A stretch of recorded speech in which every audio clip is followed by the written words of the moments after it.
Viewers, आज के video में हम तैयारी कर रहे हैं कक्षा 10वीं सामाजिक विज्ञान विषय की। और सामाजिक विज्ञान में हम करेंगे लोकतांत्रिक राजनीति, जो आपकी पुस्तक है उसके अध्याय 2 के सारे इम्पोर्टेंट वैकल्पिक प्रश्न।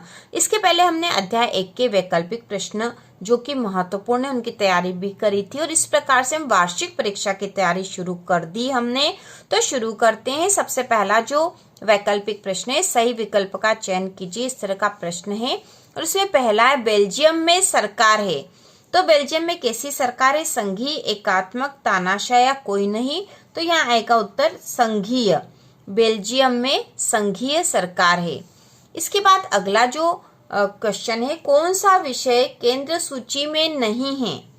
कौन सा विषय केंद्र सूची में नहीं है? विदेशी मामले, मुद्रा, समय, बैंकिंग या कानून? तो इसका उत्तर आएगा कानून। कानून वाला जो विषय है केंद्रीय सूची में नहीं है। इसके बाद है स्थानीय शासन वाली संस्थाएं जो शहरों में काम करती है। स्थानीय शासन वाली संस्थाएं जो शहरों में काम करती, तो कौन सी वो? ग्राम पंचायत, नगर निगम, जनपद या विधान परिषद?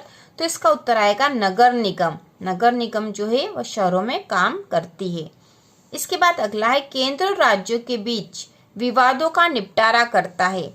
तो केंद्र और राज्य के बीच में विवाद का निपटारा कौन करता है? राष्ट्रपति, न्यायपालिका, संसद या विधायक? तो इसका उत्तर आएगा न्यायपालिका। केंद्र और राज्यों के बीच विवादों का निपटारा न्यायपालिका करती है। इसके बाद अगला प्रश्न है, कौन सा विषय राज्य सूची में नहीं है? शिक्षा, व्यापार, कृषि या सुरक्षा? तो सुरक्षा का जो विषय है राज्य सूची में नहीं बल्कि ये केंद्र सूची का विषय है। इसके बाद यूरोपीय संघ का मुख्यालय है। तो इसका उत्तर आएगा बेल्जियम, क्योंकि हमने पिछले अध्याय में भी देखा था यूरोपीय संघ का मुख्यालय है ब्रुसेल्स, जो कि बेल्जियम में है। इसके बाद अगला प्रश्न है, रिक्त स्थानों की पूर्ति कीजिए। तो इसमें पहला, भारत में राज्य तथा केंद्र शासित क्षेत्र हैं। तो इसका उत्तर आएगा भारत में 28 राज्य तथा 9 केंद्र शासित क्षेत्र हैं। 28 राज्य और 9 केंद्र शासित क्षेत्र हैं। भारत की वर्तमान पंचायती राज्य व्यवस्था संवैधानिक संशोधन पर आधारित है। तो भारत की जो वर्तमान पंचायती राज व्यवस्था है वह 73वां संवैधानिक संशोधन पर आधारित है। इसके बाद अगला है, ग्राम पंचायत के प्रमुख को कहा जाता है। तो ग्राम पंचायत के प्रमुख को सरपंच कहा जाता है। ठीक है, ग्राम पंचायत के प्रमुख को सरपंच कहा जाता है। अगला है, नगर का प्रमुख कहलाता है। तो नगर का प्रमुख कहलाता महापौर। नगर का प्रमुख महापौर। इसके बाद अगला है, संविधान का रखवाला कहलाता है। तो संविधान का रखवाला कहलाता है उच्चतम न्यायालय। उच्चतम न्यायालय जिसे सर्वोच्च न्यायालय भी कहते हैं, वह संविधान का रखवाला कहलाता है। इसके बाद अगला है, भारतीय संविधान में संघ सूची में विषय हैं। तो संघ सूची में 97 विषय है। भारतीय संविधान में संघ सूची में 97 विषय हैं। इसके बाद अगला प्रश्न है, सही जोड़ी बनाइए।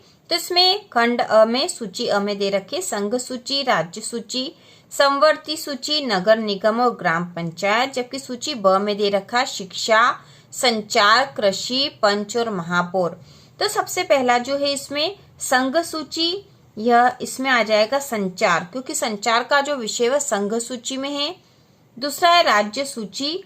तो राज्य सूची में कृषि। समवर्ती सूची, इसमें आ जाएगा शिक्षा का विषय समवर्ती सूची में, जिसमें राज्य और केंद्र सरकार दोनों को ही कानून बनाने का अधिकार है। इसके बाद अगला नगर निगम।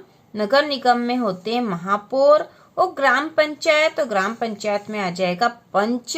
तो इस प्रकार से जोड़ी बनेगी। और यहाँ पर अध्याय 2 संघवाद के सारे इंपॉर्टेंट क्वेश्चन हमने कर लिए हैं। इसके बाद इसके 2 और 3 नंबर के प्रश्नों की तैयारी भी हम करेंगे। ब्लूप्रिंट के अनुसार हम तैयारी करेंगे। तो इसी प्रकार के और वीडियो देखने के लिए, कक्षा 10वीं की संपूर्ण तैयारी के लिए चैनल को सब्सक्राइब कीजिए।